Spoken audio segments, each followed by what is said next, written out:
চোখ কোন দিকে গিয়া পড়ছে। অগ্নি সন্ত্রাসী, নাশকতাকারী, রাষ্ট্রদ্রোহী, তাদের চোখ কোথায় গেছে দেখছেন তো? যেখানেই উন্নয়ন সেখানেই ধ্বংস, ঠিক কিনা? বিটিভি ধ্বংস, মেট্রো রেল ধ্বংস, সেতু ধ্বংস, যেখানেই উন্নয়ন সেখানেই ধ্বংস। তা আমরা কি চুপচাপ বসে থাকবো? হ্যাঁ হ্যাঁ, বীর মুক্তিযোদ্ধা আছেন এখানে, এই যে আমাদের এই যে বীর মুক্তিযোদ্ধা, ঠিক আছে না? মুক্তিযুদ্ধ করে দেশ ওনারা স্বাধীন করে দিয়েছেন, দায়িত্ব এখন আমাদের। আপনারা বসেন আর দোয়া করেন, আমরা কাজ করবো, ঠিক কিনা? হ্যাঁ, আবার প্রতিরোধ গড়া তোলেন। জায়গায় জায়গায় আমি দেখতেছি তারা কি হয়েছে, আন্দোলন হয়েছে, আমাদের সরকার প্রায় সব মেনে নিচ্ছে। আমি তো একটাও দেখি না যে মাইনে নেয়নি। বিভিন্ন জায়গা থেকে যারা আসছে তারা বলতেছে এটা প্রত্যাহার প্রত্যাহার প্রত্যাহার। তারপরেও ঘোলা পানিতে মাছ শিকারের প্রচেষ্টা চলছে, চলছে কিনা? চলছে।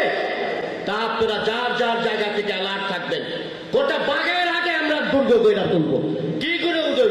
প্রতিরোধের দুর্গ গইরা তুলবো। এখানে কেউ নাশকতাকারী, সন্ত্রাসী, স্বাধীনতা বিরোধী চক্রের স্থান বাগেরহাটের মাটিতে নাই।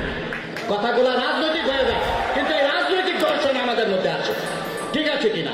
আমি নিরপেক্ষ, কিন্তু রাষ্ট্রের অস্তিত্বের স্বার্থে আমি নিরপেক্ষ নই, ঠিক আছে কিনা? হ্যাঁ, এই যে ধ্বংসযজ্ঞ যারা চালাচ্ছে, চোখ কান খোলা রাখেন, আমাদেরকে ইনফর্ম করেন। We will take stern action against those perpetrator, ঠিক আছে কিনা? আমি আর কথা বাড়াবো না। আমার হৃদয়ে রক্তক্ষরণ হয় যখন এগুলো দেখি। যেখানে উন্নয়ন, যেখানে স্মার্ট বাংলাদেশের ট্রান্সফরমেশনের স্বপ্ন, সেই আইসিটি সেক্টর, সেই স্মার্ট বাংলাদেশ, সেই ডিজিটাল বাংলাদেশ, সেই স্বপ্নে আমাদের কি করছে? তারা প্রতিবন্ধকতা সৃষ্টি করছে। আমরা একসাথে এগুলোকে প্রতিরোধ করব। এই হোক আমাদের প্রত্যয়। অগাস্ট মাস শোকের মাস। আগামীকাল থেকে 1 আগস্ট শোককে পরিণত করব শক্তিতে, ইনশাআল্লাহ, ঠিক আছে কিনা? আপনাদের সাথে নিয়ে, বীর মুক্তিযোদ্ধাদের সাথে নিয়ে আমরা এগুলোকে প্রতিহত করব। সকালে ভালো থাকবেন। জয় বাংলা, জয় বঙ্গবন্ধু, বাংলাদেশ চিরজীবী হোক।